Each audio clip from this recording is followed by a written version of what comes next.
नवाचार, आधुनिक तकनीक और दूरदर्शी नीतियों के साथ मध्य प्रदेश खुद को देश के कृषि पावर हाउस के रूप में स्थापित करने की दिशा में आगे बढ़ रहा है। मुख्यमंत्री डॉक्टर मोहन यादव के नेतृत्व में प्रदेश सरकार ने वर्ष 2026 को कृषक कल्याण वर्ष घोषित किया है। कृषि, उद्यानिकी, पशुपालन, मत्स्य सहकारिता और नर्मदा घाटी विकास सहित कई योजनाओं स्वीकृति दी जा चुकी है। वहीं सरकार का दावा है कि किसानों की आय बढ़ेगी, सिंचाई का विस्तार होगा और आधुनिक तकनीक के साथ खेती को लाभ का व्यवसाय बनाया जाएगा। हालांकि विपक्ष इस पर सवाल भी उठा रहा है। देखिए report.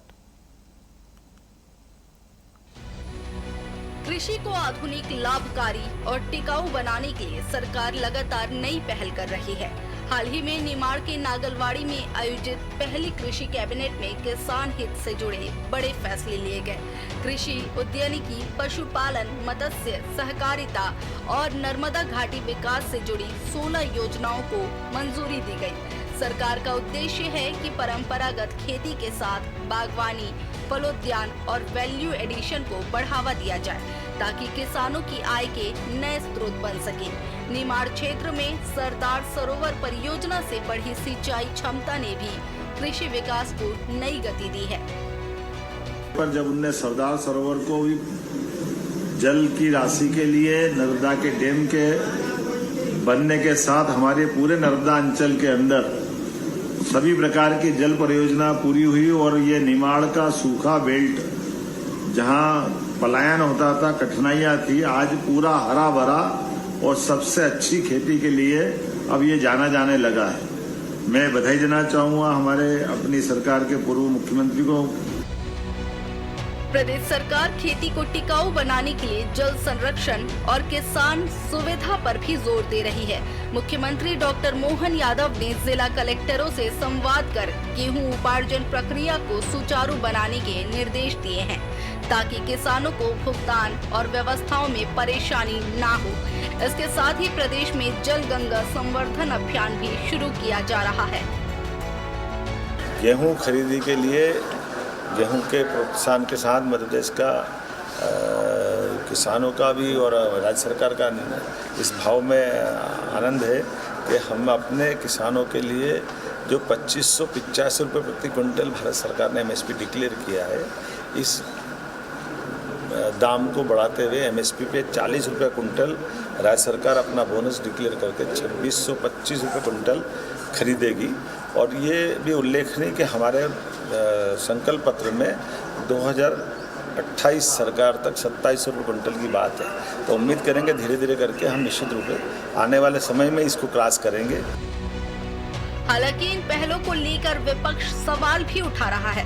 PCC chief Jitu Patwari का कहना है कि प्रदेश में किसानों की समस्याएं अभी भी खत्म नहीं हुई हैं। उन्होंने आरोप लगाया कि सोयाबीन और धान के समर्थन मूल्य से जुड़े वादे पूरे नहीं हुए और कई किसान अभी भी कर्ज के बोझ से जूझ रहे हैं। पटवारी ने कृषि बजट और विभागीय संसाधनों को लेकर भी सवाल उठाए और सरकार से जवाब मांगा है।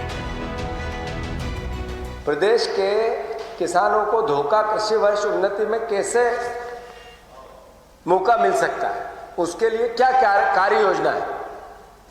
मुख्यमंत्री ने कोई इस पर डिटेल प्लानिंग नहीं की। इसमें मैं शिवराज सिंह चौहान की तारीफ करूंगा कि वो कोई भी झूठ बोलते थे, कोई भी प्लानिंग करते थे, लोगों की, किसानों की, आम जन की आंखों में जब मिर्ची झोंकने की प्लानिंग करते थे तो पीछे कुछ बैकअप रखते थे और फिर मूर्ख बनाने में सफल हो जाते थे। उसमें भरोसे वाला मूर्ख बनाते थे, लोगों के भरोसे वाला झूठ बोलते थे। हमारा मुख्यमंत्री, आज के पहलवान मुख्यमंत्री, बिना भरोसे का झूठ बोलते हैं। जब सदन चलता है तो सदन को अटकाती है, सदन में रोड़े लगाती है, सदन में भद्दे भद्दे शब्द बोल के सदन की मर्यादा को तार तार करते हैं और जब सड़क पर आते हैं तो सदन की बातें करते हैं।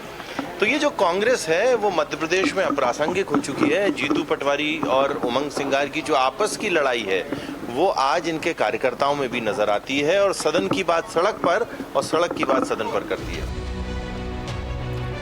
बहरहाल एक और सरकार का दावा है कि आधुनिक तकनीक, सिंचाई विस्तार और नीति समर्थन से मध्य प्रदेश कृषि क्षेत्र में नई पहचान बना रहा है। वहीं विपक्ष किसानों की जमीनी स्थिति को लेकर सवाल उठा रहा है। ऐसे में आने वाले समय में ये देखना दिलचस्प होगा कि सरकारी योजनाएं खेत तक कितनी पहुंचती है। TV 24 bureau report, Bhopal.